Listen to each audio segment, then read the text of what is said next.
Welcome back to another episode of What Are We Watching? All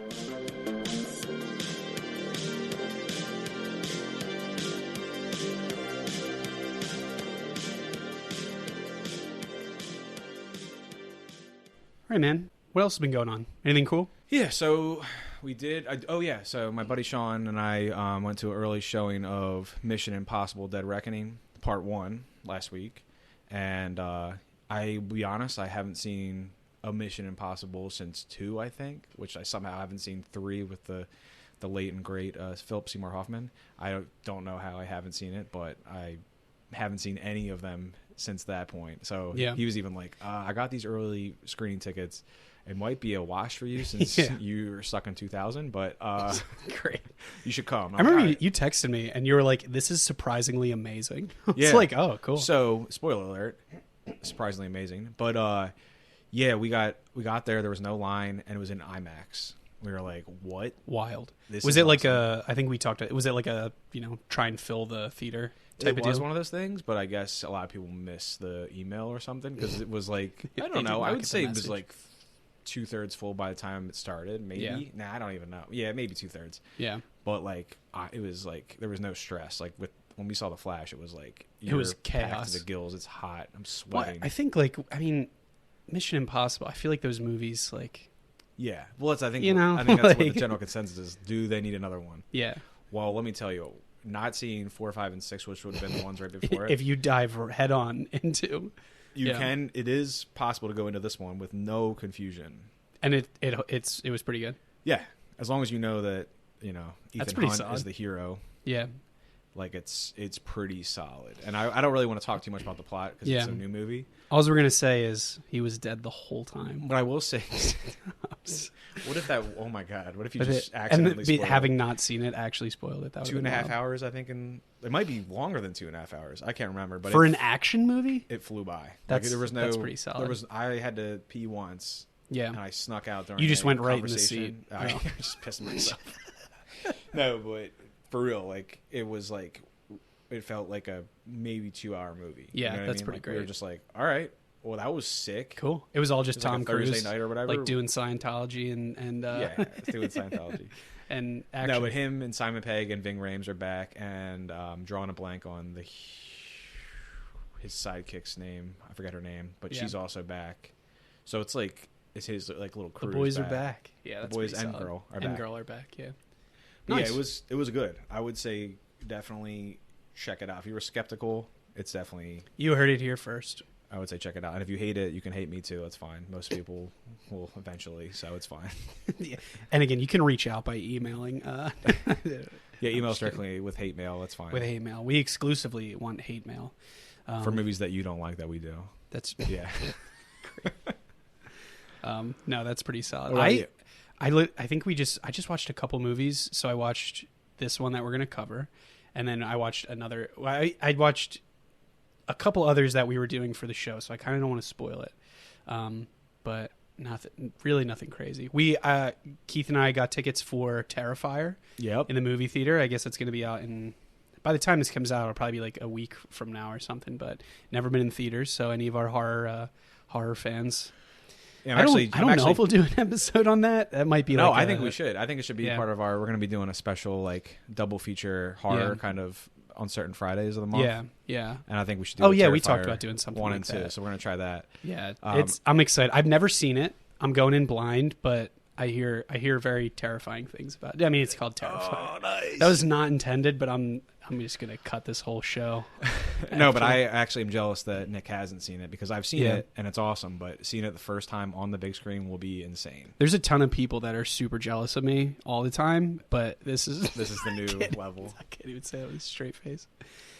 Yeah, so that'll be really cool. So looking forward to that. Yeah, but that'll be sweet. Sweet. So do you want to get into this one? I do also want to shout out Colonial Theater in Phoenixville, Pennsylvania. Whoop, whoop. Know how many listeners. We probably have local listeners. We probably have local. They filmed, for those not near us, this is a local theater near us. It was where The Blob was filmed. Yep. There was like a movie theater scene in The Blob that was filmed in that theater. And every year they do like I think we actually talked about this in our intro to the show, in our very first episode. Yeah, Blobfest is next weekend. Yeah, Blobfest, that's right. Yeah. But they show a bunch of really cool stuff there. So definitely check out your we'll give them a local quick shout theaters. out. Oh, So we went to go see Ghostbusters. There was a free weekend of Ghostbusters, Clueless, and Bridesmaids. Yeah. They're just showing it for free in multiple theaters inside their little setup there. Yeah. So we saw Ghostbusters on Friday, which is a top movie. It's so good. Yeah. But like I used to watch it all the time as a kid, but I don't know the last time I watched it as an adult. But man, it hits. It is a really good movie. Whole cast, Lewis,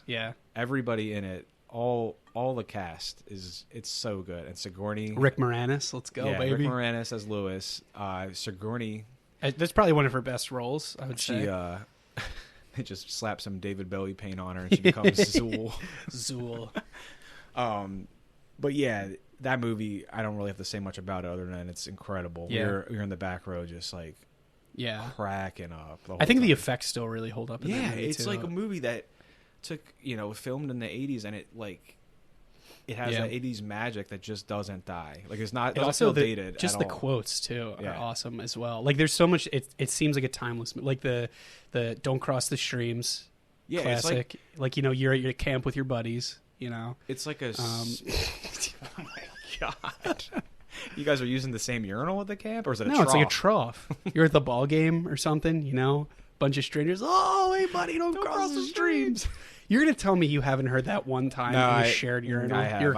I just didn't know we were going to talk about that. Yeah. But this is all going to be it just happened 5 minutes ago when I had now. to go before we got here.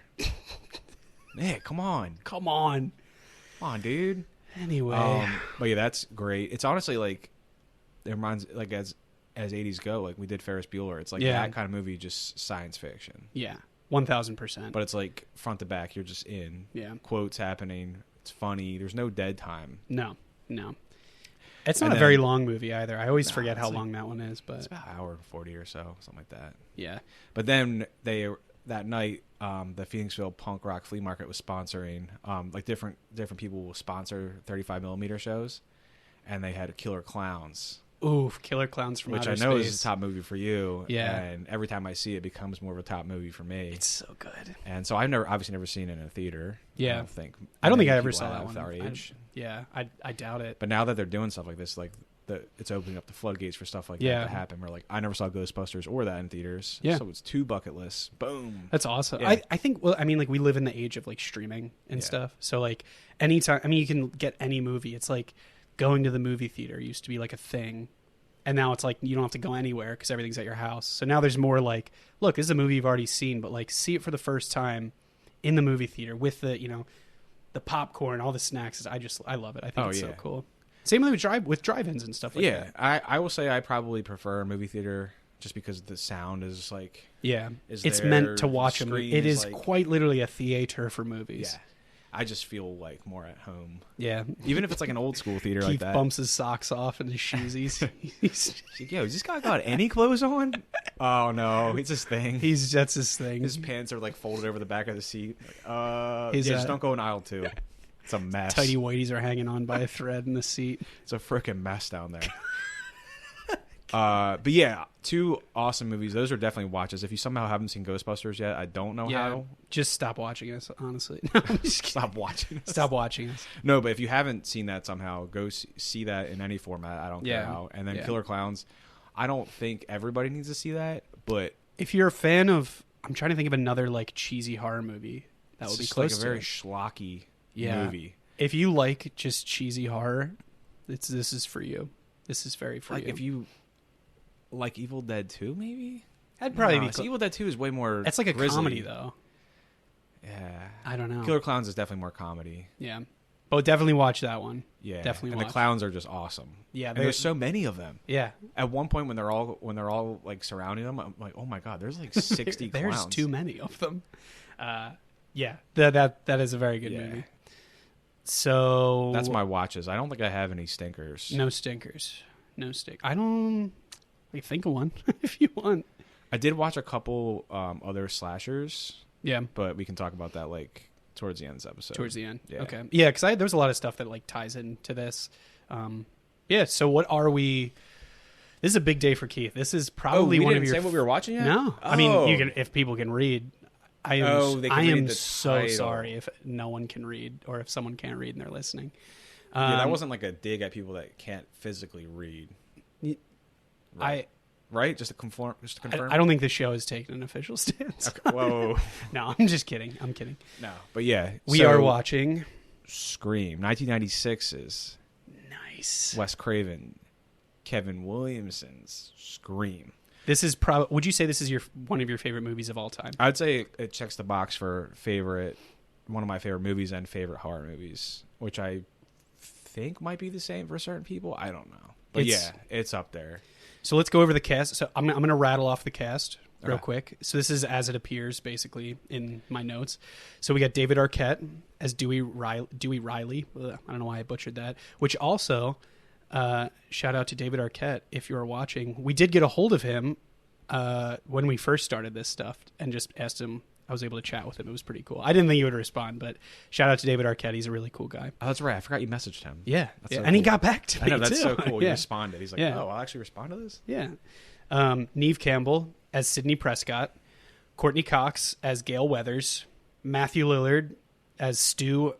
what is it? Mocker. Stu Mocker. Rose McGowan as Tatum Riley. Skeet Ulrich as Billy Loomis. Jamie Kennedy as Randy Meeks. W. Earl Brown as Kenny. I'm trying to see who else. Drew Barrymore as Casey Becker. Did I miss anybody? I'm just trying to look over my list. Some small little cameos, like Wes Craven has a cameo. Wes Craven. Henry Winkler is Principal Himbry, which I'm actually seeing he's uncredited for that role. He wanted to be uncredited, yeah. That's kind of wild. It's cool. That is pretty cool. I give him credit for that. And then Roger Jackson is the voice of Ghostface. Oh, yeah, that. And then there's a Linda Blair cameo. She's a reporter, which is cool. That is pretty great. So there's all of these names is like, if you're a fan of movies or even horror or movies in general, like you will see these names everywhere now. It's pretty cool. So this was, did you have any other notes about any of the cast or anything? I mean, I just have general notes about just like small notes before we start talking about it. Okay. Yeah. Well, I always do. I think the last couple ones, this is always just interesting to me. The budget for this movie was around $14.5 million, and the box office for this was $173 million, which for a horror movie is quite literally unheard of. Yeah. Horror movies it's almost a staple of like making a horror movie. You lose money. Like that's just what happens with it. And I think it was like with inflation, whatever, still the top grossing slasher, followed by Scream 2 and Scream 3 up until 2018, and I forget what passed it. Well, dude, think about... sorry. Whoa, we just screamed that. Halloween. Halloween. the remake Halloween. The first of the trilogy of the remake, I think, outgrossed it. That did. I get that. Yeah, I guess I could kind of see that. But is it a better movie? Fuck no. But we have taken a stance on that. Well, I mean, I think anyone... No, it's not. I was going to say, I can't make any more of these. So I was going to say, anyone with 2 eyes and a brain could tell you that Scream's a better movie. We're really like, swinging you have this one episode, eye man. I don't know. You could We're just going to can that. We'll edit that? No, we won't. No. Okay. No. So the runtime, it clocks in at 111 minutes. It's longer than I remember. I thought it was like a 90-minute, but it's It was longer. But this is another one. It doesn't feel long. No. It goes by in like 2 seconds. So did you have any other notes about the cast? No, I just have that the music was by Marco Beltrami, and he would be, I think that's how you say it. It looks like it to me. If you're listening, I'm real sorry. Yeah. But he would end up going on, I think, doing 1 through 4, the score. And it's really cool because it's like, it's like a unique kind of score. And I think the music is awesome. You have the score is really good. You have the Nick Cave and the Bad Seed song. Yeah. That becomes the iconic Scream song. That is pretty good. And then you have the slowed down Don't Fear the Reaper they use over the little sensual scene. I forgot about that. That's a nod back to Halloween, but way, so that's the music, but then the score and the way that just the way they do it's just awesome. Yeah. And I've heard like people complain about, oh man, I hate when a horror movie uses the music to tell people how to feel, and I'm like, what? Well, then you hate all movies because that's how score works. I think you heard somebody say that in a sentence one time. And you're like, oh, well, actually, that sounds like a good take. Shut the hell up. Get out of here. You're telling me that music doesn't add to the suspense of things? Yeah. Shut up. Go ahead. Then never listen to any music again. Yeah, don't listen to music and don't watch movies. Yeah.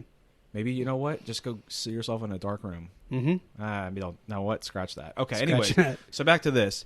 This movie was originally named Scary Movie, which is funny because because of Scary Movie comedy Scary Movie would come out. Was it a hit? You don't think it's a hit? Okay. I don't know. It's iconic, but I also think Shriek, If You Know What I Did Last Friday the 13th, is a good hit.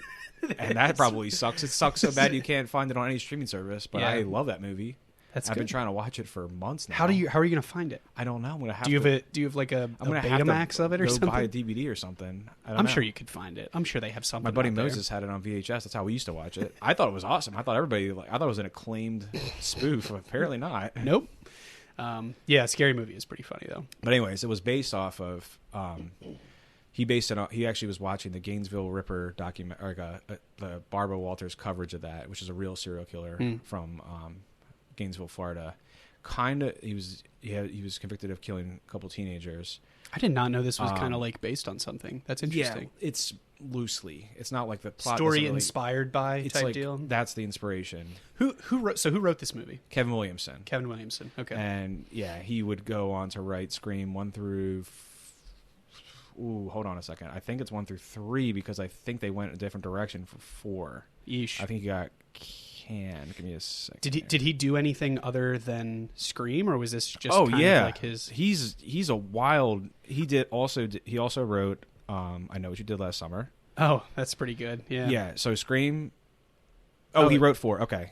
Okay. Never mind. He wrote 4. I don't know why I thought he wasn't on for 4. I thought there was something between him and Wes. I don't remember what happened. Yeah, I see. He also did Dawson's Creek. Oh man, this guy was like late '90s, early 2000s. That's pretty cool. Well, what's weird to me is I thought he wrote Scream 3, but it's saying he didn't. I know he originally wrote it, but there was some falling out with him. Well, there was some social issues going on because that's right after Columbine. So the way he was going with 3, they wanted to like make the script different because it was just too like. The timing, because that was 2000, so the timing was insane. Like it just was. So they were just like, it might be not. So that's why great. 3 is so much different than 2. That's pretty cool. I didn't know that. So I know, but he also Dawson's Creek, and let's see what else he did. He did the Vampire Diaries. Well, what year was that one? Vampire Diaries is 2009 to 17, but Dawson's Creek was that was like to 2003. That was like right in this time. So he wrote those shows. So he's done a lot. Oh yeah, and so he did Scream 1 through 4. Well, I don't know. So we'll just not count 3, but he did The Faculty, which came out in '98. Halloween H2O, he has an uncredited write on. I know you did last summer. I said that he did a movie called Cursed.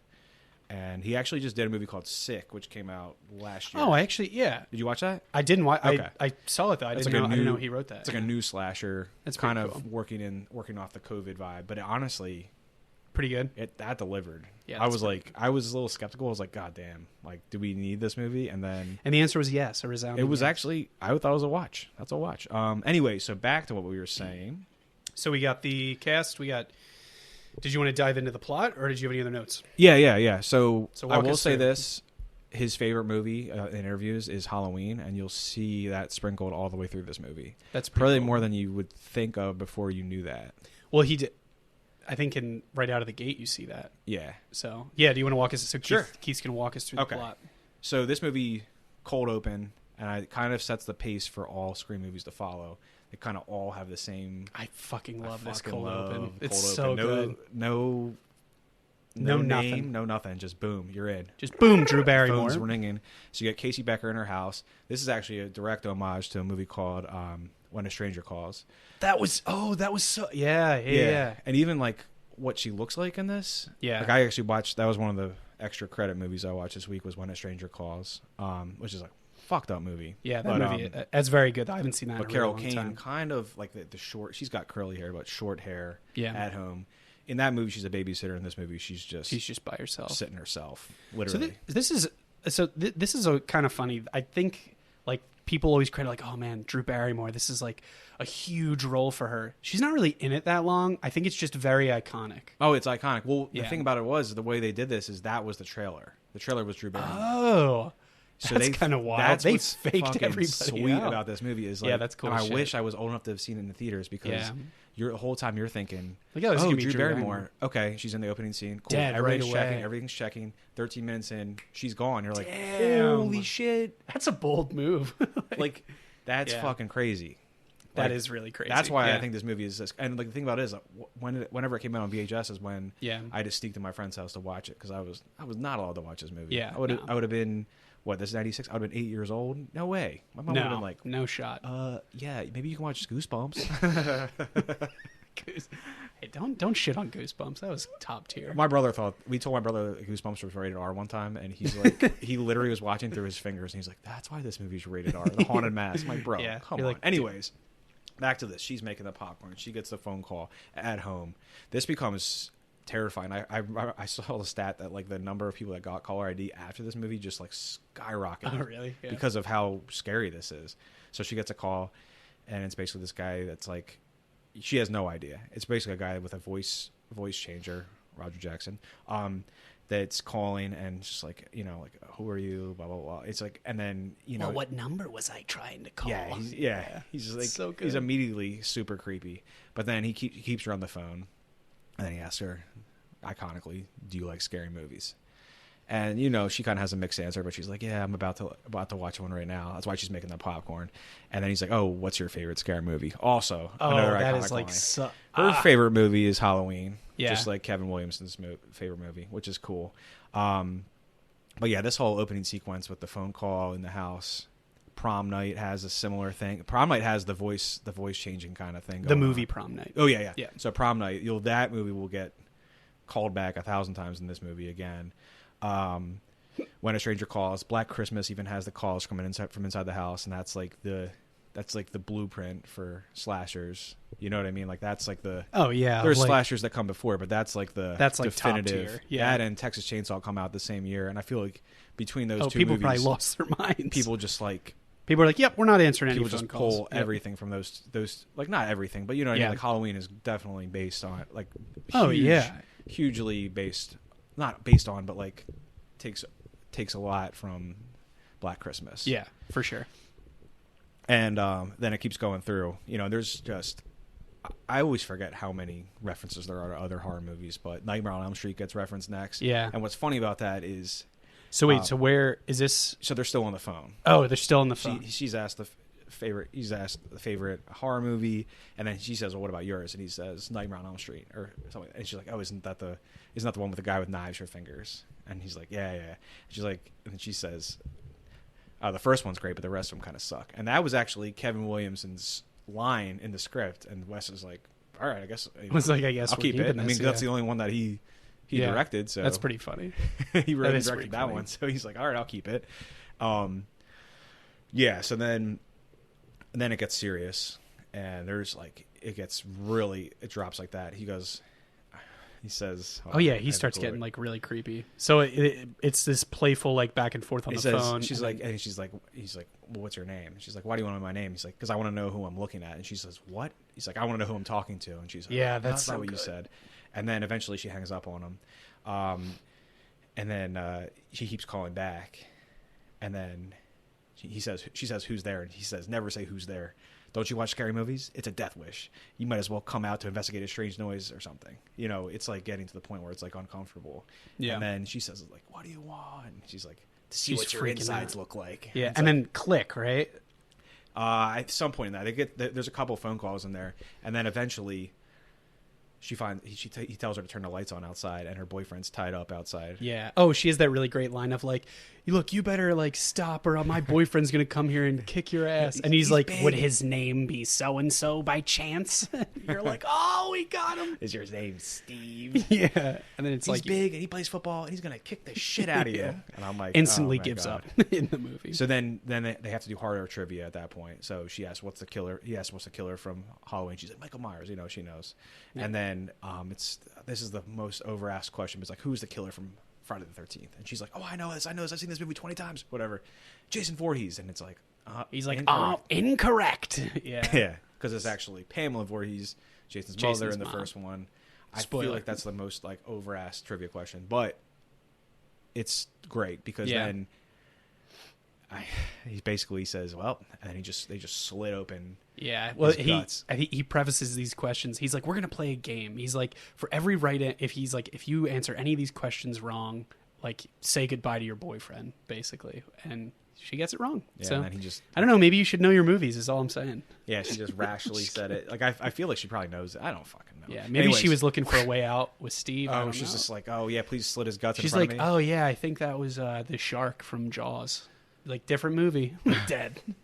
Anyway. But then I think the last thing he says is, all right, for the last question, which door am I at? The front door or the patio? And then this whole scene is just like a build up. And then you see he's in the house. She's outside investigating. He's in the house. He comes out of a closet, starts chasing her. It's nuts.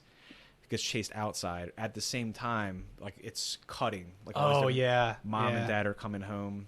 And you can see the car, and it's so close. Yeah. And you're like, and it's just like an edge of the seat scene. You're just like, fuck. So then he's chasing her. He runs her down. She's screaming. He runs her down, and then just gets her and just like right in the chest. It's like a hard sound. And you can see her. She's literally like reaching up. Yeah. And you can see her parents being like, "Oh, that dinner was just so lovely." Oh my god, let's see let's see how Casey's doing inside. Yeah, I wonder if she needs anything. Maybe she's watching a scary movie. No, she's dead. But she's reaching like that, and she can't speak, and that's a callback to Halloween 2 or in the hospital. Yeah. She has a scene like that where she's trying to trying to reach. She can't speak. She still has the phone in her hand too this whole phone, time, and you can hear her through. I guess what is it, the answering machine or something? Like she tries to. Yeah, the parents. I think the parents pick the phone up. Yeah, and they can see hear her like. Yeah, and they're like, "Where are you?" And she can't talk because she's dying. And then he tells them to go to the neighbors, which is also, oh my god, there's so many callbacks to Halloween. He says go to the Mackenzies, and that's what Laurie says at the end of Halloween. Did they just write Halloween? I mean, he loves Halloween. He loved it. But this is, to me, is a movie that's made by somebody that loves horror. Like if I had to make something, it would just be homage based. Yeah. And, like it's like, but it's somehow perfect. Like, oh it's like yeah, there was like amount. Every scene. Like some people probably think it's like cringy how much it's homage, but I think it's fucking. Cool. I think they did it in a way like I mean, you could even argue that like the ghost face is like kind of an homage to Michael Myers in a way, because it was like, oh, some kid bought a mask at the local shop. But yeah, I mean, I think it's cool. Like it kind of turned into its own thing. And honestly, like I feel like people aren't really reading too deep into some of these lines. I mean, I definitely am, because I'm but I mean that's why we like the movies that we like. Yeah. So then she's dead. She's done so. Husband sends the wife outside. She opens the door and she just screams, because then her beautiful daughter is just hanging, gutted from this tree. From a tree. And it really is as brutal as I just said it. Like there's like steam. The steam gets me every time. And he says in that phone call that I'm gonna gut you like a fish. Yeah. Oh yeah, because he's like she's about to hang up again. He's like, bitch, if you hang up, I'm gonna gut you like a fish. And you're like, oh. And then he does. And then he does. Awful. He's a person of their word. So then you get the. Yeah, so that was the cold open. Yeah. Like that, you haven't even seen what movie you're about to watch. Then you get the black screen Scream logo. Boom, music ready to go right into Woodsboro, and that's cool too. It's just like panning right into the school. right into the school. Yeah. So immediate. Oh, I'm sorry, we missed the whole scene. Right to the this scene is ruined for me by actually Scary Movie. It's when Sydney's in her bedroom. You see this part next before they go to the school. Sydney's up in her bedroom, and Skeet or Billy comes through the window and scares her. And that's in Scary Movie. They do this shot for shot pretty much, and it just ruins the scene. So this is after we see the unfortunate demise of Drew Barrymore. You basically are introduced to Sydney for the first time in the movie. Yeah, and this will be this will be the main character this time. But yeah, so then Skeet, her boyfriend Billy, Skeet is the actor. He comes into the bedroom, and that's actually an homage back to Nightmare on Elm Street, because that's right. Johnny Depp's Glenn does the same exact thing, man. And it's just like it's so many like cool. iconic things. So he comes in, you know, he drops an Exorcist reference right away, you know, which is kind of scary, because he like equates it to her, and it's like, what the fuck? And you're like, let's not hang out anymore. But yeah, he tries to, you know, do how his you moves, doing? You know, ends up getting a PG-13 little. Oh, what is the line? She's like, she's basically like, no, I'm not ready. Like you find, I think this is where you find out that her mom was. Is this where you find out about her mom? I think we might be getting a little ahead I think you hear it in the talk over in the next, like when they actually get to the school. Yeah, that's right. So yeah, she's basically like, you know, oh, I'm not ready to get like, you know, intimate, and he's just and then, Oh wait, no, they do talk about that. Yeah. I think they do talk about it right here because that's why she doesn't want to. because her mom was murdered. Yeah. And this is around the 1 year anniversary of when it happened. Yeah. So she's like, I'm not like, I still have a lot of trauma. Like I'm really not ready for it. And as he's getting ready to leave out of the window, he's like, no worries at all. She goes, would you settle for a PG-13 relationship? And gives him the old The old open the doors. Is that what you call it? I don't know. It's and then she basically just flashes him. So and then he's like, totally flashed nice. him. And then he's out of a window, and yeah. And Yeah, then and now it's the next day. Now it's the next day. Now, so it's kind of crazy that he shows up at her house after this. But then we go right to the town, or right to the school. News coverage of the murders, the Casey and Steve murders, and you get Gail Weather on the scene with her henchman Kenny, her camera guy, who she just treats like shit. Oh, she Calls him hard ass. I think he kind of likes it though. I think he's like, yeah. talk dirty to me. So that is Gail is portrayed by Courtney Cox. Right. Oh yeah, Courtney Cox, and then you said the actor of Kenny, but I don't remember her from anything else. And then It you also doesn't get- matter anymore. He's nobody. Then you also get Officer Dewey on the scene, played by David Arquette. Mr. Dave, if you're listening, shout out. No, he's probably not. So then you meet them. This is basically all the introductions. Then you actually meet the kids. You know, everybody's talking about the murders at school, and then you have like the epic scene of them sitting all together, the five of them. And you know that five trope will appear. Oh yeah, we were talking about I this. was trying to figure it out if there's like a reason, if it's like what it is. It worked in Texas Chainsaw. You have two couples, two guys and two girls, and then the fifth, right? Yeah. And then in this one, you have two guys, two girls, they're couples, and then you have the fifth. You know, you have Jamie Kennedy as their fifth, fifth wheel. Yeah. And then I Know What You Did Last Summer. Five It's again. the same thing. Five Cabin in again. the Woods really nails it in with the five. Five again. And I'm just saying, it's like the five. I was checking through it. I think Nightmare on Elm Street has four. Yeah. I think there is something to be said though, and we've talked about this. I think like five seems to be the right amount in like a slasher where it's like you can see people die and you're like still attached to the group that's left. It's not like it's two people and one of them dies instantly. It's like well. it's literally like they slowly just like chisel down Right. the list of people. I mean, even you know, I think we talked about this, like Final Destination. Even all those movies, it's like the group. I don't know. I don't think it's five in those movies. I actually think it might be in Final Destination 3. I think it might be five. Yeah, friends. I wouldn't remember those movies enough to tell you. I don't know But why. yeah, that's what but I've been tracking through movies I watch now, or I go back and I'm like, how many? Keith's gonna break the news. It's nuts. on It's this nuts. one. So, Yeah. anyways, five friends. You got Sydney and Billy. You have Tatum. Oh, you meet Tatum, who's actually Tatum. Dewey's sister, but that's Sydney's best friend. And then she's dating Stu. Oh, you meet Stu too.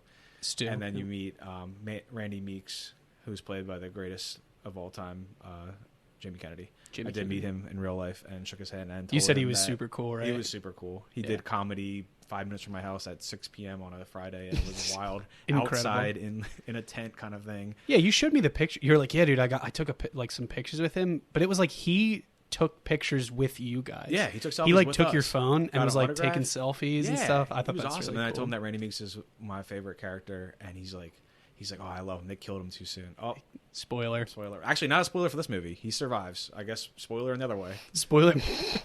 Reverse spoil.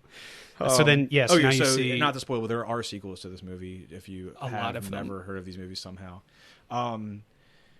So, anyways, there's some awesome back and forth here about everything that's happening, and just some So this is- crazy one-liners. this is after they found out about the murder. Yeah, right? yeah. Okay. You hear that. That's what's cool is sometimes the news coverage is a character because it's like plain. Yeah. It's like telling you what's happening. So that's how you really find out about Sydney's mother. You find out that Cotton Weary has been charged with her murder and he's in prison. You see only like a quick glimpse of Leaf Schreiber, who will play Cotton Weary in the series. But you see all that. And that's kind of cool that he's not actually in this movie. It's just like footage of him. Yeah, I did think that was really neat. So that we got the player introductions, the 5-piece, discussing the savagery. I don't think. And- Did you mention it that David Arquette's character he's like a police officer. Oh, I said in Officer Dewey, but yeah, Yeah, let's confirm that he's not an officer, a school officer. He's a police. He's a officer. police officer. He's a very young police officer. Yeah, he's young. He's 25. 25. So then we have Sydney, who's like, she doesn't want to be alone at night because her dad is traveling, or so she thinks. He's traveling, and so she tells Tatum to come over Tatum's like her best friend. She says she's going to stop and get some horror movies. Oh no, she's going to get Tom Cruise in All the Right Things, because if you stop it just right, you can see his penis. That's what she says. She's like, Great. Sid's like, sounds good. Let's do it. Cool. So she falls asleep. Tatum ends up calling her, and she's like, "Oh, I'm sorry, I'm running late." Okay, cool. She wakes up. It's like 7:15 or something like that, and then she gets another call. What's your favorite scare? I don't know what he says, but Well, he does. He does ask, "What's your favorite scary movie?" to her, so it's basically she gets a call from or he says, "Do you like scary movies?" And she gets a call says, from the Yeah. killer. the killer, who has an awesome voice. And then she says, "What's the point? They're all the same. Some stupid killer stalking some big-breasted girl who can't act, who always is running up the stairs when she should be running out the front door. It's insulting." Which will be directly what she has to do. So that's why it's awesome. Spoiler alert. Spoiler alert to 30 seconds when... Yeah. Yeah, so she has the call. The killer is at her house. He basically is changing the rules, and he's like, "Yeah, I'm at the front door." And she says, "Why are you at the front door?" He's like, he basically saying he's changing the rules. She opens the front door. There's nobody there, but the man's in the house. So then she's scrambling. He chases her up the stairs. Up the stairs. Now, supposedly, in Scary Movie, they're throwing all types of shit down the stairs at him. Yeah. They actually had that in the script to throw like a picture off the wall and knock him down the steps, but they thought it was like too campy. That's Yeah, kind of they went- corny. Yeah. I'm kind of happy they didn't do that. So she gets upstairs and she can't get to the phone, right? So he comes out of the closet. She runs up the stairs. She has to dial 911 on the computer. That's right. And I forgot about that. As she's Yeah. clicking send, he's trying to get in the room. All of a sudden, everything's silent. Yeah. He's gone. So she has called 911, and then we get Billy at the window again, and he comes through like right as this has just happened. He's like, Similar "Oh, I to heard-" when you first see He's him. like, "Oh, I just heard screaming, so I came." And So I then- came through the window. Yeah, and then My he drops- favorite way of and getting it's into houses. 1996, so cell phones are still kind of coming in. He drops the cell phone. Oh yeah. And she just looks at him. And he's like, "Oh, yeah." And then He's like, it wasn't. What do you? Yeah. He gets and then he real. goes down. She goes downstairs. Dewey's there, but he's holding the scream mask up to the door, so she sees it, freaks out. But really, it's just the cops. Yeah. So they save her, but They were like, "We found this mask. We're coming in." Like, they bring in Billy because they're like, "Well, what's this guy doing at your house?" There's a great line that I wanted to bring up. It's basically they arrest him. So because he was there, why are you at his house? They were like, "What were you doing with a cellular phone, son?" Yeah, that's what I He mean. was It's like yeah, it was like contraband. yeah. He was like, "Oh, dude, no, man, it was my buddy Kyle's, dude. I don't even know." Like, it's so good. But anyway, sorry. No, you're good. So they go down to the police station. He's arrested there. Oh yeah, I forgot. He says, "You'll die like your mother did." So now, on the phone. Yeah. So there's like a connection here, and like she's So trying she's to really figure- gonna sleep well. Oh yeah, that she's having a following great night. time. Yeah. So Billy's at the police station getting questioned. He's trying to plead to her through the door. He's basically saying like his dad's there trying to like bail him out. Yeah, he's like, there's no way in hell this could have been me. Right. Like, And then the news shows up. Gail Weathers is looking for the scoop, as she always is. And then she's like talking to Sydney outside, and Tatum's trying to rush him out. And she's offering to send Sydney a book. The book is written about her mother's murder. Yeah. Gail Weathers is the one that's covering that. She wrote a book on it. She like broke the case, and it was a very successful book from what you can tell. And then she offers to send Sydney her book of her mother's murder. And then Sydney turns around and just clocks her. And I've seen that's like, a great scene. I've seen the production of featurette or whatever it comes with the DVD. Yeah. And they show her how they're showing her to hit her and Oh. stuff.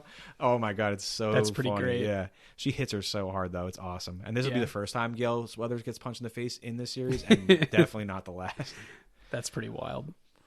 But then she's at Tatum. She gets another call while Billy's in custody. Saying like, Yeah, that was not. looks like you fingered the wrong guy. So it's like Yeah. it's like so she's like, fuck. She's like, we got to get him out. Yeah. Yeah. So then we're back at school. We're outside. And then Sid and Gail are talking about the murder. And Gail's giving her evidence that Cotton probably isn't the murderer. They're like, she's basically like putting ideas in her head. Like, well, I mean, he is arrested for it, but like, Yeah. I don't think it's him. And so you can tell Sid's like the gears are turning. She's like trying to put everything together.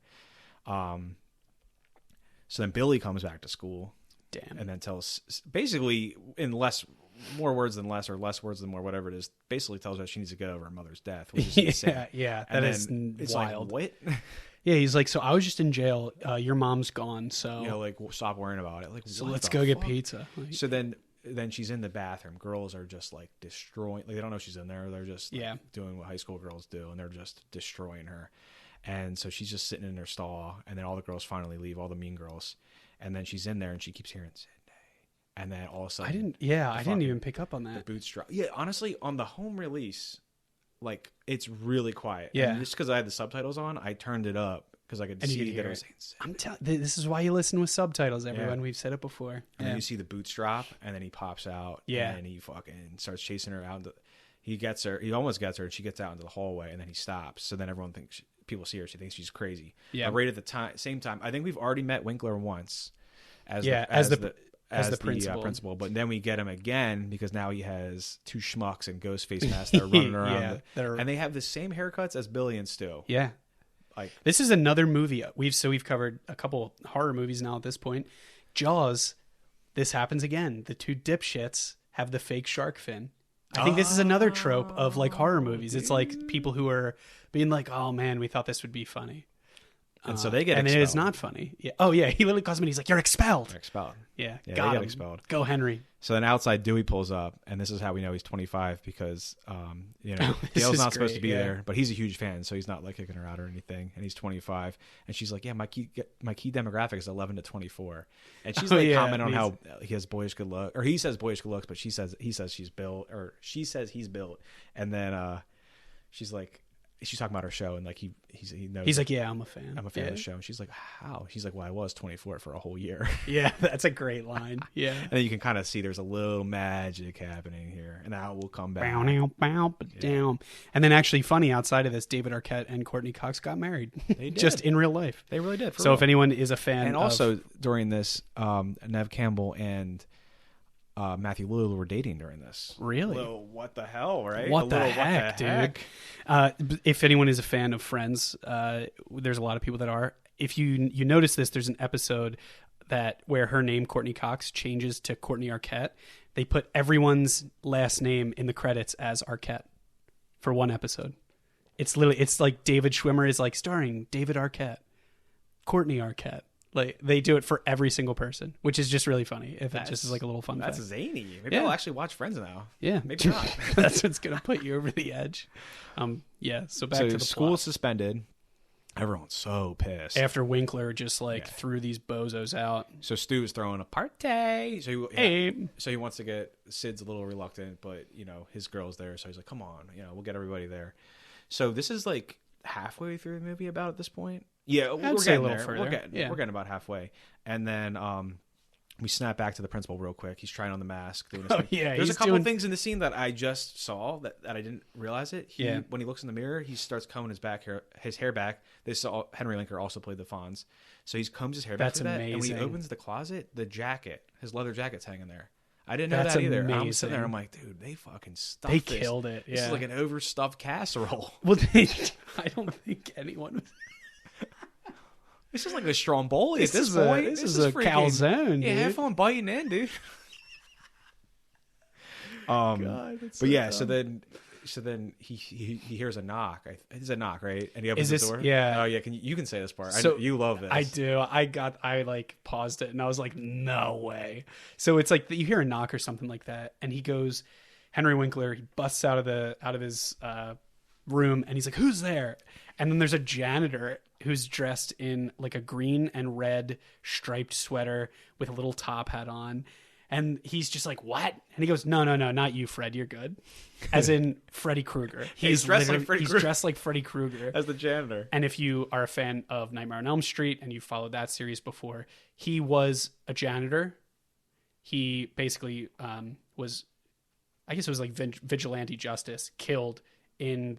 They burnt him alive, basically. He worked in a school. He was doing very inappropriate things with several children in his town. So all the parents got together and lit him on fire. Yeah, so that got retconned. He was a child killer. Well, originally there was like a vague backstory, but I know in the reboot, he was actually like a convicted... In the reboot, they really steer it. They actually do a whole...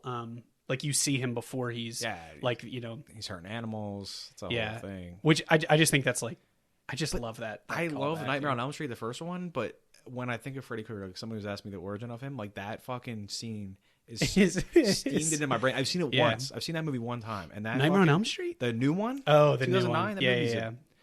Yeah, it was pretty good. Robert Englund, go home, dude. Yeah. Like, the first one I've seen a million times, but I'm telling you that scene from the remake, Yeah, that kid scene, like where he's a kid and he's it's torturing the brutal. hamster. Yeah, That shit is like ingrained in my brain, and I Yeah. don't know. I've seen it one time, and I'm like, oh my god, I don't like. I want to think about like yeah, the the OG. real. Yeah, And I think this is just back to what we were saying. This is just like a testament to the writing of like this dude was like a fan of horror movies when he yeah. wrote this movie, and like it does show. Like if you rewatch this movie, if you've already seen it, you know, I hope you've already seen it before you watch this. But and then the janitor is played by the great and late Wes Craven, which Wes is awesome. Craven, When and turns he around. I mean he wrote, he directed, yeah. which I think is just It's awesome. incredible. Anyway, so he goes back in his office. So now we go to my favorite. He goes. Henry Winkler goes back into his wait, office. I almost skipped the whole You part. almost did. That's why I brought us back. Yeah, you So might. Henry Winkler, after his little Freddy Krueger, Fred, excuse me. Oh yeah, he didn't say Freddy. He does. so, He says Fred. So Fred, yeah. So different. maybe it's not the same guy. Maybe it's just a cousin or something. Oh, maybe it's like one of the Marvel cinematic. Yeah, he's like, extendo no, you're thinking of universes. my cousin Freddy. I'm like Fred. in a different timeline. That's Fred. Yeah, he's the janitor at this school. He hasn't killed nobody yet. Nobody. Oh, man, we got to delete this show eventually. Anyway, so we get back to Henry Winkler, and he goes back into his office. Keith, take us away. Yeah, so he takes the mask off, throws it, and then eventually opens, like, close his door, or open the closet door. Yeah. And Ghostface pops out and fucking slashes him. Just gets him. Yeah. Yeah, and you find out later what happened to him. Yeah. Because the kids say later in the movie that he is gutted and hanging from the goalpost. The goalpost. So and they that's- want to get there before they take him down.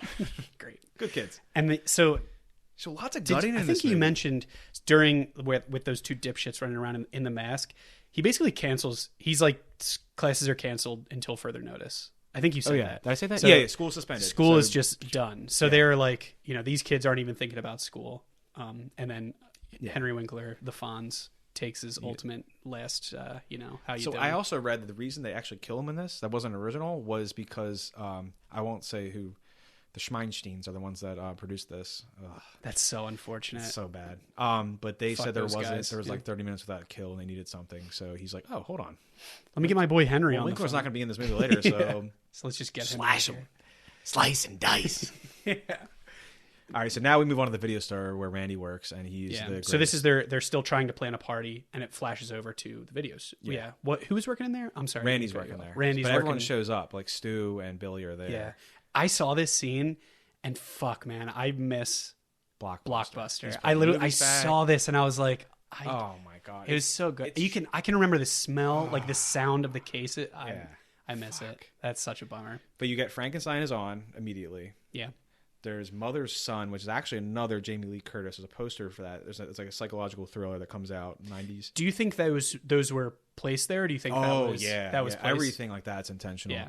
There's all kinds of references. So Billy is standing by the horror section, and he's like, Oh, that's right. He calls this out. Yeah, Yeah. go for it. he's like, I forget what he says. He says like, that's suspicious. Like, I wouldn't be standing next to the horror Yeah, section he if said I was he was like, if I was the prime suspect. suspect in a murder, I wouldn't be standing laughing next to the horror section. Yeah, and then he's like, the police are always off track with this shit. If they'd watch Prom Night, they'd save time. There's a formula to it, a very simple formula. Everyone's a suspect, Yeah. which is kind of confusing because if you see Prom Night, you know what? Let's not talk about Let's not talk about it. the details because let's Coming finish to an this, episode and then near we'll talk you. about Prom Yeah. Night. Why? Okay, Yeah. there is a formula though. Okay, And that starts to be a theme. Which, and everyone is a suspect. That's Yeah. kind of what is crazy is because sometimes it's not who you think it is. Yeah. Well, most time it's not. There's certain movies where it's spoiled immediately. I Like think- this movie The Mutilator, which is like an 80s slasher. You immediately know who the killer is, but it doesn't matter. well, I think that's what's cool about this. Even at the beginning, he like the goat. Like, I guess right now you just kind of know him as like Ghost, as the killer, but he talks about like he's like, no, like this, you're not supposed to answer the phone like this. So right out of the gate, they're talking about like in horror movies, you as the victim, you're about to be killed. You were supposed to do X, Y, and Z. Right. And I think that's just like that's a theme like throughout this whole plot. And then you also get the Howling reference, which we talked about in an earlier episode. He says, so the girl comes up and says, what's the horror movie where with the mom from Poltergeist? She's like, oh, Howling. Okay. Yeah. Dee Wallace. Great. So then basically, Billy comes up and threatens Randy. He's scared. He's like, oh. In the video store being Yeah. threatened at his place of business. Yeah. And then, so now we flash to, which will be the last 45 minutes of the movie, one scene. Yeah. Which is crazy. Which is Think about really it. awesome. So I it's a love party that. scene, but it's Yeah. literally half the movie. Yeah. Which is nuts. So we've reached the final act. We have Stumacher's insanely big house. Like, what the hell? Yeah. Like, So this is the party now, right? so I don't know about your high school, but we had like, we lived in like a townhome, and then we lived in like a normal size home, and then there was always that part of the school where there was kids that had these kind That of had like houses. huge mansions. So it really feels like I was much younger than these kids, but like when this movie came out, it was like almost like the older kids. Yeah, You know what I mean? But yeah. it was like the same deal. It was the same kind of So vibe. there's the kid with the huge house. with the huge you know? house. So yeah, we then- flash back. So then we're there. We got everyone's there. The kids are there, and then the news van comes up with Gail and Kenny and Dewey. Everybody's at this house. So Randy makes it movie night. He brings his videos. They've got Halloween on, which again, flashback to Halloween. They're watching Halloween. He's just like Evil Dead or Hellraiser. We're talking about that. And Yeah. then there's a stack of The Fog, Terror Train, and Prom Night, which are the three movies after Halloween that Jamie Lee is in. Yeah. And they're like, oh, we want to see some breasts. And he's like, actually, you won't see Yeah, any he's breasts like, until actually, and they're 83. like, oh man, You won't see any That was a breasts until funny 83 scene. Trading Places. And you're like, Yeah. okay. She's the Scream Queen. And even someone says, like, how come Jamie Lee Curtis is in all these? He's like, she's the Scream Queen. Yeah. It's just cool. Like, all those things, like, it's cool. I think certain people be like, oh, it's so entry level. But I think it's I think it's cool. I mean, I think, like you said, we've talked Like, about it. They talk before. about all the big ones. I know Yeah. it's just fun. So then eventually Tatum, who asks if she's the beer wench, goes out to the garage and seems to pull out what seems like 30 beers. It ends up just being like 5. Yeah. And she gets locked out there. The garage door goes up and then back down. And she kind of like, what the hell? She looks back and Ghostface is standing at the door. And she's like, she thinks it's Randy, I think. Yeah, she thinks it's someone's like fucking with him. She's like, oh, great. And then she's like, what is this? I spit on your garage. Like, I spit on your grave Yeah. reference. I'm like, okay, that's love a little, that. That's a little. Eventually, she realizes it's on. The knife comes out, and she's like, oh fuck. So she ends up throwing a beer at him and like subduing him for a second, yeah, and blasts him with a beer actually. And then she tries. it's to, a hell of a throw. right. Yeah. And this is Rose McGowan. She's a queen at this point. Oh yeah. Before this, and then she tries to go out the dog. She sees her only option is to go out the dog door that's in the garage door. Terrible And so she plan. starts climbing through it. She's all jiggling about, and she gets stuck halfway through. I think she's sliding on beer. I don't know what she's sliding on, but she cannot she like get can't out. get her footing. And then She's he just basically hits the fucking garage door, and it goes all the way up, and it just fucking and blows her breaks out. So at this point, how many kills are we at? So we just have this will be number 4. Because we have number 4. Casey and Steve, and then we have President. I mean, he should be the president. Principal Winkler, and then President Winkler. Mal Tatum. So then, She gets halfway stuck up, and there's no more Tatum. hate to see it. Yeah, and then this is the finale. This is like the, so people start leaving for the curfew, and then Billy actually shows up. Well, no, this was at the party, right? Yeah. So they hear, isn't this when they hear about the principal's death, and they're like, we got to go check it Oh, out. that's why they leave. Yeah, They don't that's why for they the leave. curfew. I was like, Yeah. yeah. So they were like, hear that oh he's- man, yeah. like I think it's like maybe a news thing, and they were like, oh, did you hear? Like, or no, one of them gets a call on their phone or something, yeah. and you're like, did you Principal hear Winkler's- Principal Himbry's died? He's up on the goalpost. He's like, we got to go check it out before they take him down. Yeah, and I they're keep- like, everybody, Let's which go. is And I keep calling him. super I keep fucked up. calling him Principal Winkler, which is Principal funny. Winkler is a lot funnier, I think. Yeah. So yeah, so they all head out, and then I guess it's only Sydney, Billy, Stu, Randy, and Gail, right? Yeah, because they're watching Halloween. Or Gail's cameraman. Yeah. Well, they had 'Cause she snuck ditches, in. Yeah. They snuck in that like portable cam. Oh, it was that that's cam, right. It was like right That's under right. the TV watching them, but it's on a 30-second tape delay Yeah. out to the van. So Kenny's out there. Gail and Dewey go on a trip to go find. They got tipped that there's a abandoned car, which they find out is actually Sydney's father's car. So now they're like, Sydney's father's been missing or on travel. Yeah. She says they Dun, can't get a dun, hold of her. Oh yeah, and also earlier they said that the cell phone was actually tracked back to Sydney's father as well. So everything's like lining up to be Sydney's dad. And you're like, what the hell? I think even she's like, what the hell? Yeah. And then so yeah, Now we're back at the house with so Billy shows up to like yeah. talk to Sydney. They go upstairs. They get a little bounce, go wow wow. So it's no longer PG-13. so it's no longer PG-13. Oh yeah, but we've already heard from Randy. We've already heard when everyone was still there. We've already heard the 3 rules. Yeah, what are the Right? 3? Oh, that's a great scene. Yeah, Yeah, I love forgot that about scene. This is why I think Jamie Kennedy's the man. He's what does he say? Where we go? Right about here. Yeah, he's like, there are certain rules that one must abide in order to successfully survive a horror movie. For instance, number 1, you can never have sex. Big no. Sex equals death. Okay? I love everyone's like, oh man. Yeah, they're like, yeah. Number 2, you can never drink or do drugs. And they're like, it's a sin factor. It's a sin. It's an extension of number 1. And number 3, never, ever, under any circumstances, say, I'll be right back, because you won't be. And I think, isn't that where And Matt that's when- Lillard's like, yeah. I'll be right back? Yeah, like, that's when instantly. he says, I'll be yeah. right back. And he heads out to the garage Yeah. to get a beer. And he says, he actually says, I'll see you in the kitchen with a knife. And I'm like, is that foreshadow? I don't know what's going to happen next. So anyways, they're upstairs doing the hanky-panky. And then she starts asking him questions about like what his final call was, or his one call was. Yeah. And she says that he called her his dad.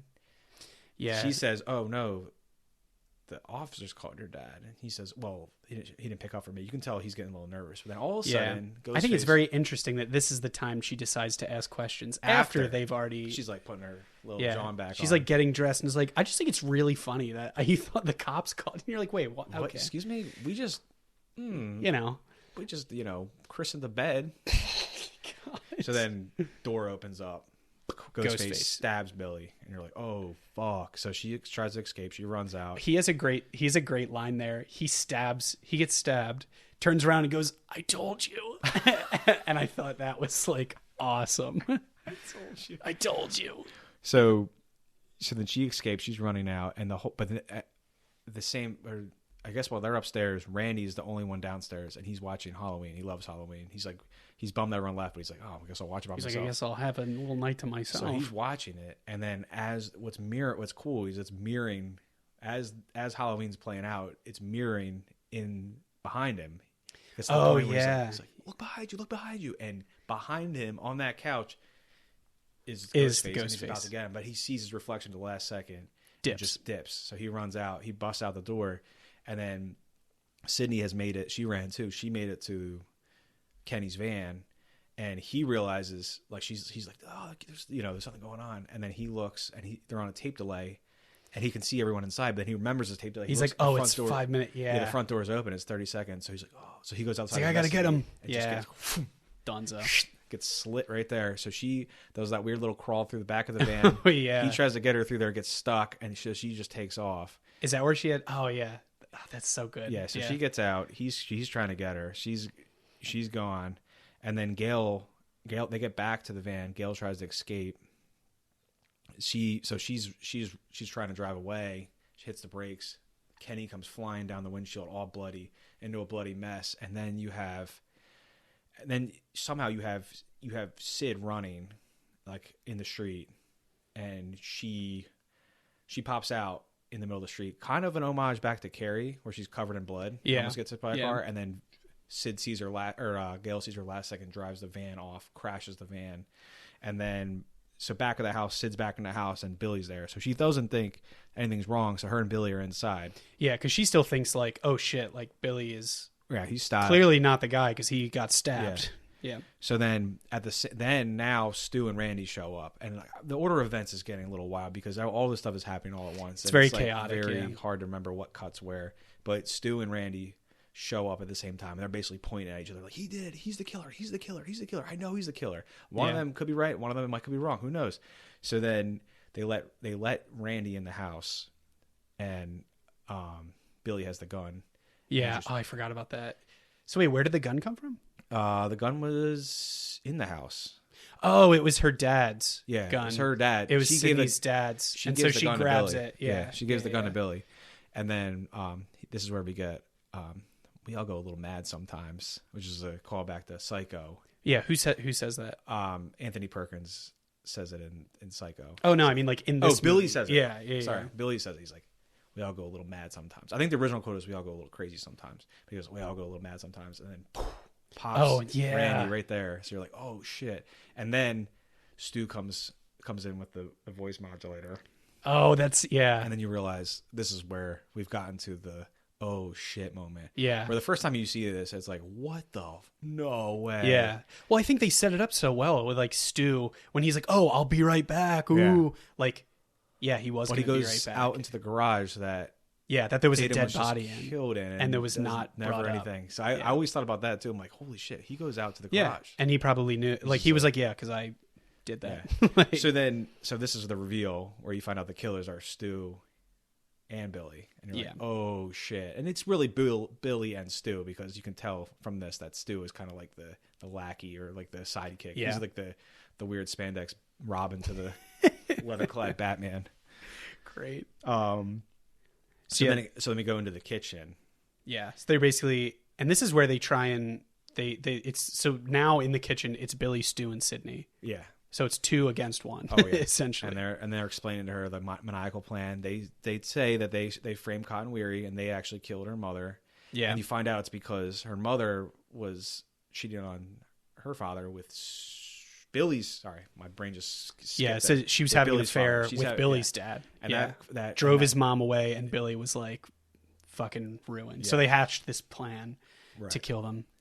So they killed the mother, and then this is the anniversary. So we forgot to come back to that, but this is the actual anniversary of the mother's death. So what they were gonna do, they revealed that they've had the father the whole time. Yeah. And So that's like, the car was found abandoned. Turns out they had him. They had the dad. So they did everything. They just So they wanted it to seem like, I guess they wanted it to seem like her dad was like, a guilty party essentially. And then what they do next is they start trading the knife and stabbing each other so they can look Oh at victims. yeah. I think they said their plan is to like pin all this on the dad. Yeah, so they're gonna kill Sid. And then they're like, well, we have to make it look like we were victims too. And then he's like, all right, come on, do me. And then he stabs him. Yeah, and they stab each other a couple times back and forth. Yeah, it starts getting a little off the rails because he stabs him too hard. So then Stu stabs him harder, and then you can see the first fracture, and that's when everything goes off the rails. Yeah. This is like the first time that it hasn't. I mean, their plan is pretty fucking solid up until now. Like, I hate to admit it, but this is the first time that it is not going. They get a the way they little planned too it. ahead of themselves here, a little too, and then so they start stabbing each other, and then I think they get to they're basically getting ready to kill her. And then Gail comes in. Gail comes in, fucks Billy up, incapacitates him. And then the girls escape. But before that, so back to some other quotes. He says, so when you find out that Billy wasn't actually stabbed earlier, he like looks at his finger and he's like, corn syrup. Same stuff they used for pig's blood in Carrie. Yeah. And then you find out actually from, if you like watching the production stuff, that they used 50 gallons of this stuff. But it is a very scene, bloody. they actually use red flavored red colored. That's cool. Corn syrup. It is a very bloody movie. Oh though. yeah. Like when the kills happen, it happens. That is pretty great. So then another callback. They say, well, she's asking about their motives. And he's like, well, I don't really believe in motives, Sid. I mean, did Norman Bates have a motive? Did we ever find out why Hannibal Lecter liked to eat people? Don't think so. And then that's when Stu goes, you're going to love this. We got a surprise for you, Sydney. Yeah, you're going to love this one. It's a scream, baby. Yeah. Hold on a second. I'll be right back. And then he goes to get the father. Yeah. And it's, again, this is the whole idea of like, it's around a movie. I think like the one thing he's like, you guys have watched, is this where she says it? She's like, you guys have watched one too many like horror movies, basically.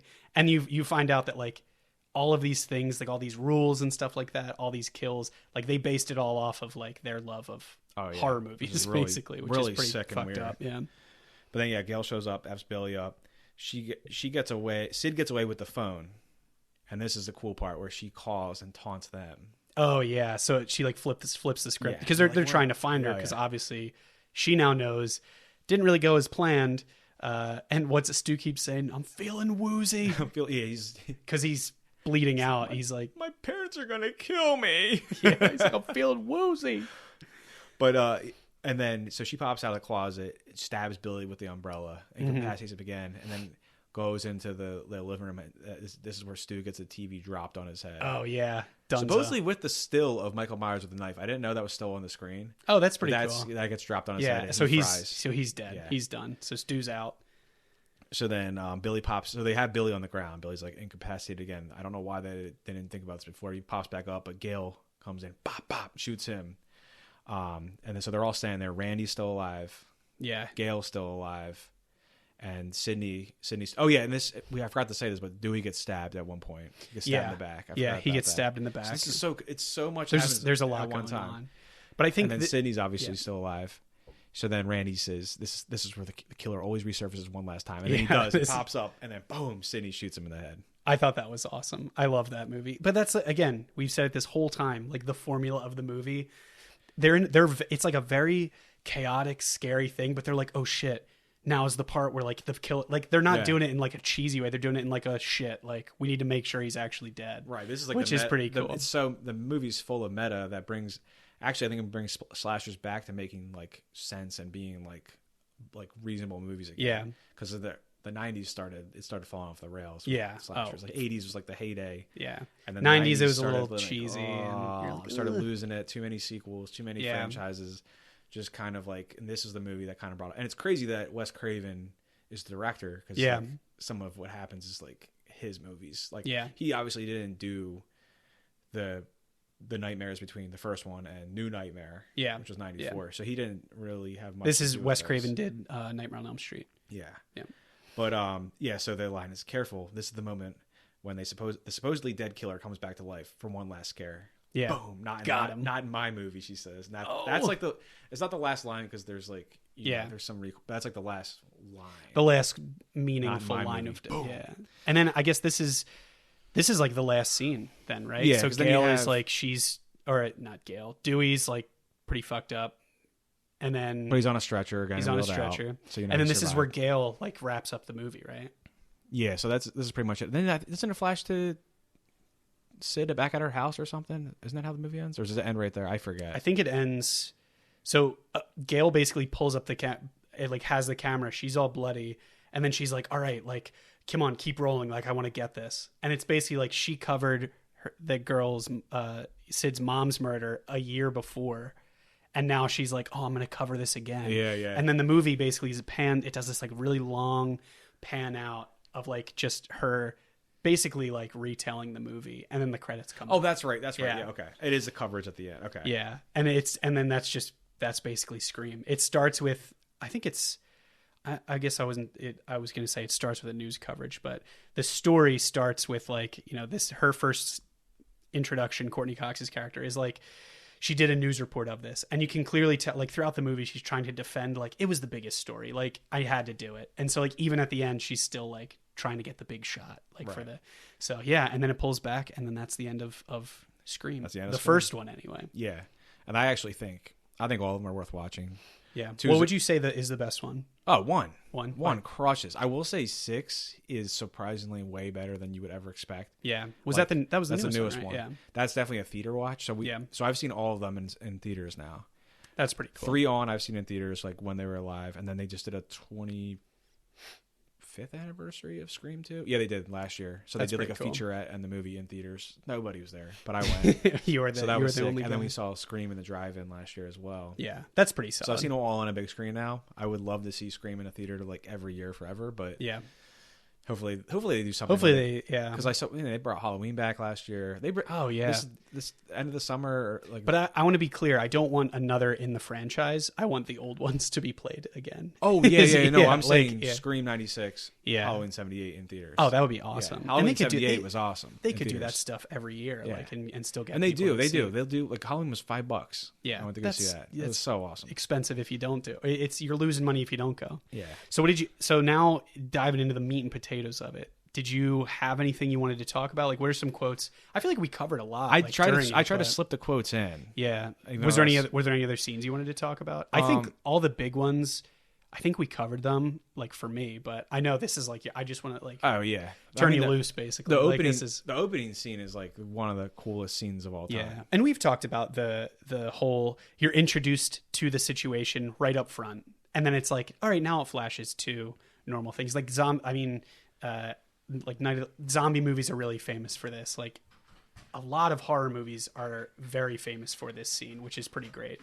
But the idea of introduce the killer, set up the scene, and then go for it from there. Yeah, like Jaws. We talked about that. Jaws. You see the shark right out of the gate. Yep. It's a very different kind of horror movie, but you see that cold open kill. Yeah, which like, is right pretty away. great. And Which is pretty great. She's related to the town. Casey Becker is a student at the school, but she's not part of their 5-pack. Yeah, yeah. Sid says, "Oh yeah, I just talked to her." Yeah. It kind of sucks, but it's not like it's a character that's not your main set. Yeah, is slaughtered in is some killed, way. but it makes for a good movie overall. So there's what's cool is at the end of the movie I saw this, I never noticed this until the last time I watched it, there's in huge letters, "No thanks whatsoever to the Santa Rosa City School District Governing Board," and I was like, what the hell? And I kind of when is this? This is like at the end of the movie during the credits. Okay. And I was like, what the hell does that mean? And like I just kind of filed it in the back, and then I saw what it means is they were originally supposed to shoot this movie at that school. They tell them no. They read the script, and the scene where they're sitting outside talking about the scene that the reason that they said we're not doing this at our school is because when they're sitting out in front of the school and they're talking about how people are murdered, like they're like, Sidney's like, "Oh, how do you gut someone?" He's like, "Well, yeah, you take a knife and you slit them." Like what is it? Throat to or crotch to throat or something. Bow to throat, whatever it is. Whatever it is, yeah. And then this line I think is hilarious. What does he say? He says, "Tell me something. Did you really put her liver in the mailbox?" Because that's what Jamie Kennedy's saying. This he's like, I heard they found her liver in the mailbox next to her spleen and her pancreas, and then Sid's getting all worked up, and Stu goes, "Liver alone." Liver alone. But it's like a whole series, and if you look back at it now, like if you watch it after you've seen it, Billy and Stu are talking about these. Oh, the whole time they're like saying all these weird little things. And you're like, dude, what? Oh, this movie is, you can watch it like multiple times. Oh yeah, like when you no watch it, problem. there's so many things that you see the second time. Yeah, like, oh okay. Some people might have predicted it. Some people are smart. Some people are a little. Some people got Sherlock a little Holmes. something. I wasn't. I'll tell you, the first time I was shocked out of my fucking mind. Still to this day. Still, I don't know what happens every time. He was a killer. He was dead the whole time. So the last scene, like we talked about, is 42 minutes long. Yeah, it actually took 21 days to shoot that scene because of all in the the different house things that are happening. Was that like a continuity thing? They had to make sure that like there's everything like shot for shot. Well, there's just so much stuff that happened. So I guess it was the longest scene, and the crew actually had T-shirts made that said "I survived scene 118" because of how strenuous and long it was. And they were supposedly just covered in sticky blood for so long. God, like that's just awesome to me. Yeah, but the Good really Mackenzies, cool. I had that came right from the Halloween movie. Yeah. No thanks. No one. This is cool. No one met Roger Jackson the whole time they. Oh, the voice of. He did the voice the whole time. That's cool. And I saw this little tidbit that supposedly the police called them because I guess I don't understand this. They said that they kept getting these calls. They didn't realize it was part of a movie. So supposedly they were able to hear these calls that were going out. And okay, yeah, that's bizarre. I don't know how they were tracking these calls, but supposedly they were able to. I wonder them. if it was like a situation where it was like they were calling them, like they were even when they weren't filming, they were calling them just to like fuck with them or something like that. I wonder if it was something like that. I really have no idea, but they were taking the call seriously, so they had to call and confirm. Yeah, there was like another. I think there was like a Friday the 13th. I think it was. Which one was it? No, it was Evil Dead. Evil Dead. They were walking around. What? I'm getting confused between that because I thought the guy was dressed as.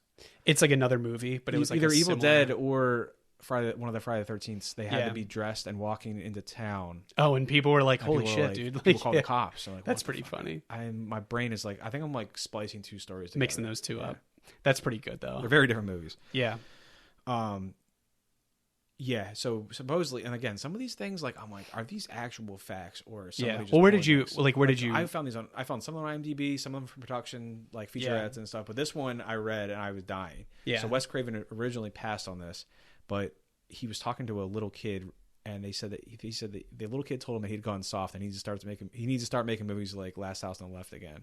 That's a little kid. And he's like, oh, fuck it. And then he called me back. Supposedly, I can't believe that that's real. Yeah. I'd like to believe that's real. That's hysterical. But Nev supposedly signed on after. It was crazy because she's the star of the movie. She's second billed, but she's clearly your final girl. Yeah. I mean, she's not the final girl because technically there's multiple survivors, but she is She's the one. She is the final She's girl. the movie. She signed on after Skeet did because they were in the craft together and she liked working with him. Yeah. She signed on after him. So that's weird to me that it's crazy that Drew Barrymore Drew Barrymore would have been the main person. I just think I still think that's so cool that was supposed to be that was the trailer and they were just like, yeah, fuck this, we're done. Well, with yeah, that. That's so cool. I think that's got everybody. And then Tori Spelling, She's Who does she play?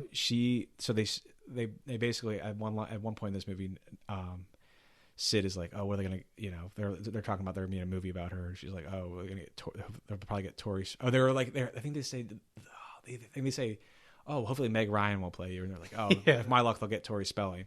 Who was? Yeah, who? I don't know. And then who in that is. Scream 2, Tori Spelling actually plays. So in Scream 2, there's a meta movie called Stab, which is about the Woodsboro about murders. Yeah, right, because they're in college now. but who is that though? Like, I don't know. Like, was it? She's in. I think she's in Beverly Hills 90210. Right? Yeah. Tori What's Spelling? her name? Tori Spelling. Big time TV actress. Yeah, that's pretty funny though. That's really silly. Yeah, I mean, if you saw a picture of her, you would definitely recognize her. Yeah, Beverly Hills. Yeah, That was like funny. her biggest thing. That's cool that they like got her to be in that though. That's really funny. Yeah, so she plays Sid in the Stab movie in Scream 2, which is funny. I guess they saw that. They're like, oh, we got to do this. Yeah, that is pretty funny. So they found the mask. They were looking for filming locations, and they found the mask in like a box in someone's garage, like in one of the houses. They also filmed all these in actual houses. Oh, that's a cool. A lot of this wasn't sets. That's really cool. Like they found houses that they could actually do most of the stuff with, and really had to do little with the sets. Yeah. So, which is crazy because the whole beginning, the whole end is all in houses. Yeah. And the school, they actually found another school that would let them film, I guess. That's pretty like, cool. oh, we don't care about our kids. Yeah, like fuck them. Yeah. So the mask was originally called the Peanut-Eyed Ghost. That's what the mask was called. Okay. Oh, like So it was the an actual actual costume. like Halloween costume that they found. That's pretty funny. They found and I think in the movie they call it the Death Father. Oh yeah, they have like a Death costume. Father? Yeah, Death yeah. Father or something.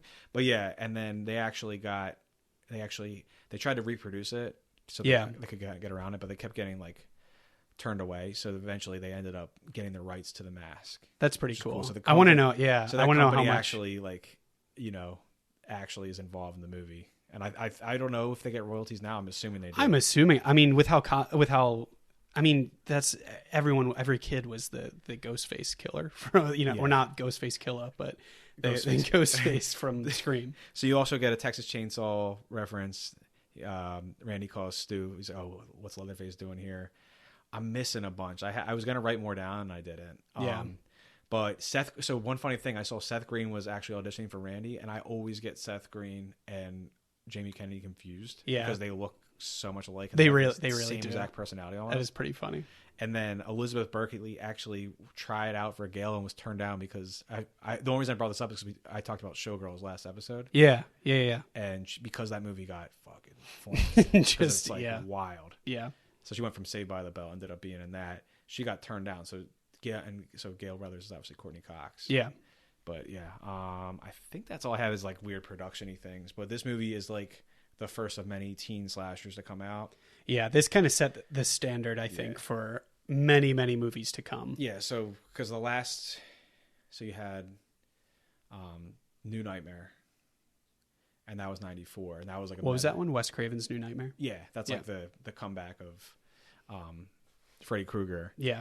And that was like a meta. That was like a meta movie. A meta movie where it's like it's self-referential, just like Scream. So it's like that's like the start of like the meta slashers kind of. Yeah. And then this is like the big, we're bringing slashers back. And I really like. I was trying to think of how many slashers actually have like a teen that's slashing, and I don't think it like not this, many. I don't think many. It's usually some weird dude. It's just like in some some guy. way, Yeah, either supernatural or real. It's like it's just like some guy, grown, usually weird man that's like, oh, I'm gonna kill a bunch of kids. It's like, dude, what the fuck? And you're like, dude, get a hobby or something. So like, I'm not saying that killing is cool. I'm not saying it's cool that's a teen, but it's like definitely like a whole. It was not in movies. It was not seen at the time, which I mean, you got to respect the. So back to Prom Night now. This will be the last thing. Back to Prom Night. I actually watched that. Yeah. I watched Terror Train as well because that's referenced. That's actually a good movie. Prom Night it's decent. I think if you want to be like a slasher, like completionist, it's a good. Yeah. But in that, there's a bad boy that kind of reminds you of Skeet Billy in this one. It's a little different. There's a lot of references to that in I Know You Did Last Summer as well. They basically like, kill somebody at the beginning of the movie as a kid. Yeah. And then somebody starts calling them, kind of like Scream. Exactly like Scream. Exactly like Scream. But they say go back to it. But in Prom Night, the brother ends up being the killer all along, getting revenge. And in this one, it is the bad boy. and his friend getting revenge for an an affair. affair that they had Yeah. no involvement in. Yeah, that's So kinda it's wild. not the same at all, but there are definitely huge it's- callbacks. Yeah, it's a callback. It's Yeah. I mean, if you think it's kind of funny, like if you piece each part of this movie together, they literally picked a scene or an idea from like every popular Yeah. horror movie. That's pretty cool. Yeah, Scream, man. What a good movie though. Yeah, that's definitely a top movie for me. Probably talked way too much into some of the details in there, but No, we love it. We're here for it, man. yeah. Did you have any final remarks before we wrap this one up? No, just if you haven't seen Scream, watch it. Watch everyone in the series. I will say 1 and 2 are definitely watchable. 3 people don't like, but I think it's awesome. It's the first one I saw in theaters. 4 people somewhat don't like, but I think it's a cool. It's a whole new beast. Whole new thing. But then yeah. the last 2, I think if you had to watch a couple of them, 1, Yeah. and you're like, I'm not watching any of the sequels, but you should check out 5 and 6 because Yeah. 5 brought it back, and then 6, Killed especially as a theater movie, that movie was. It looked really good. It looked really brutal. good It was too. brutal. So people have some homework to do. Oh, and Tim for sure. Robinson has a cameo in Scream 6. You don't Does see he his really? face, but you hear his voice. That's and it amazing. he's like, yeah, I won't say much more than that, but Yeah, he's one of my favorites. So that is amazing. Well, yeah, I think that's all we got for this one. That was Scream. yeah, we definitely missed stuff. We definitely forgot to Oh, say stuff. yeah. So if you Yeah. want to talk about more nerdy Scream stuff, or slasher, or horror, or any movie stuff, just hit us up. Yeah, let us know. We're on social media at What Are We Watching, Instagram and Twitter. Also, keep an eye out for that GoFundMe link that we mentioned at the beginning of this episode. Yes. We'd really appreciate if you guys could check that out. And or you can reach us at whatarewewatching@gmail.com. All right. Any final remarks? Wow, that'll do it. All right. Well, until next time.